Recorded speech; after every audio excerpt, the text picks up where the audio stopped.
everybody, and welcome to a talk show with Jaleb and Khan. I'm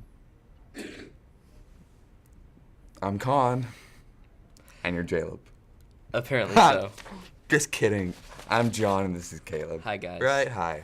Okay, today we've finally gotten some problems from a few of our viewers. Finally. And so we've decided that we will be approaching some of these problems today.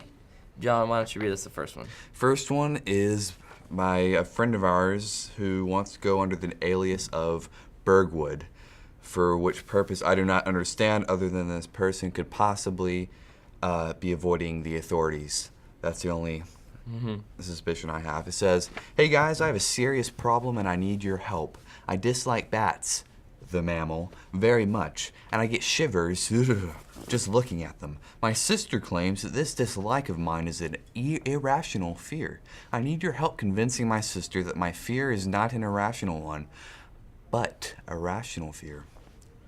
So she's just wondering what we see that could help her sister understand why she's so afraid of bats. And her sister, her name is Ham, or at least that's what Bergwood wants us to call her. They're both hiding from the authorities. Yes. So Caleb, what do you think? Bats, the mammal? Well, I think that the problem here is not so much trying to convince Ham that Bergwood's fear is rational, but I think the actual problem is that Bergwood has this fear of bats. And did you know that in more cases, people have harmed themselves because of their fear of bats rather than because of bats themselves? You know, that's actually true. Bats are incredibly harmless, and people have broken legs and arms and hurt themselves falling off of ladders and rooftops and other objects just because they got startled by a bat. Yeah. Come on, Bergwood. Man up, okay? Man up. And also, I just want to bring something up. Batman, for example, he had a very big fear of bats, but it was because of this fear that he became the Batman. So Bergwood, you could become Bergwood Man if you were a man. I think, okay. Anyways. But just another fun fact, you may, without even knowing it, be working to conquer your fear of bats. Absolutely. Did you know that bat guano is a natural additive in most makeups and hair care products? Did you know that? Did you know that? So, basically, you and bats are all in it together. Just by rubbing stuff on your face, you could be trying to overcome your fear of bats. Absolutely. So, I think that that's the real problem there, and that's really what you need to be working towards to solve. Okay? Okay. I think we did good. Okay? Very good. Next problem. Let's do it by Connor Wilkerson. We'll just call him Wilkie. Okay. His problem is, I can't snap. That's my problem. That's what he wrote. He wrote, "I can't snap. That's my problem." Well, Wilkie, do you know what? That's not a real problem. It's not that hard to snap, okay? You take two fingers together, you do this, okay? Good, we're done. All right. Next problem comes from a guy named Samo. He says, "I have a problem. My grandma wants to shop for Christmas already, and I have no idea what I want." Samo, it never hurts to plan ahead. I mean, it doesn't really seem like a problem to me. Well, I think it could be a problem, but here's the solution. Go back to your birthday list and use whatever you didn't get. Absolutely. And if you didn't make a birthday list, ask me. Okay, guys. You know, we really joke around with a lot of these problems because, in all honesty, a lot of these problems are just jokes. It's not, I mean, they're not really serious. I mean, snapping? Yeah, that's not much. No. But in reality, and we all know this, everybody has real problems. Problems that are bigger than snapping or just having the name Bergwood. I mean, these problems are just things in life, and we all need to face them. And with our show, what our real goal has always been is to be more pointed in that direction where we would try and approach these from a humorous way, but in reality, we would also solve these serious problems, and we would try and help you guys as best as we can.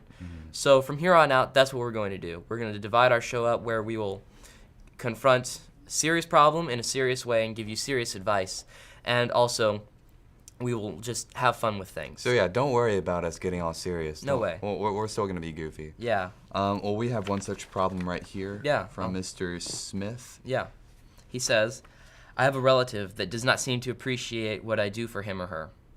Whether I wash dishes, if I wash your dishes, the dishes aren't washed good enough. Or even if I do something small like leave the bathroom door open, something trivial like that is always turned into something bigger, something way bigger than it needs to be. Yeah. And so his problem is, wondering if this person is really worthy of his respect, because it's a relative and it's authority figure in his life. I have a few things to say about that. Go for it. Well, first of all, just, this authority figure might be put in your life for a reason, first of all.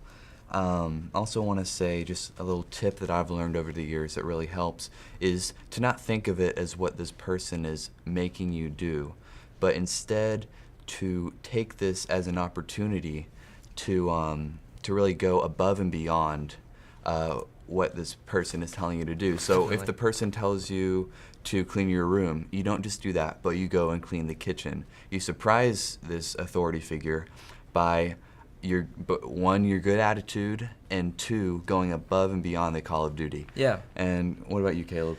Well, I think that as far as an authoritative figure, we're all supposed to be subject to our governing authorities. We should be respectful of those who have been placed in authority over us. And so Yeah.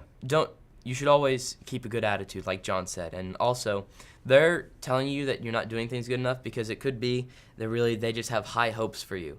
And with these high hopes come high expectations. They really want you to go above and beyond what other people are capable of. Yeah, even though that might be hard at the moment, that's really a good thing. Yeah. It's really a good thing. I mean, if this person just expected you to make your bed in the morning and brush your teeth and get out of bed, Yeah. You would not want to do anything else other than that. Yeah. But and so yeah, you should be thankful. definitely be thankful and ask them what you can do to please them, and then Yeah. go past that. There's nothing wrong with doing more for someone. And so, and if it continues to be a problem, I would say just bring it to them. Tell them that this issue is kind of bothering you, because there's nothing wrong with talking to someone about Yeah. that.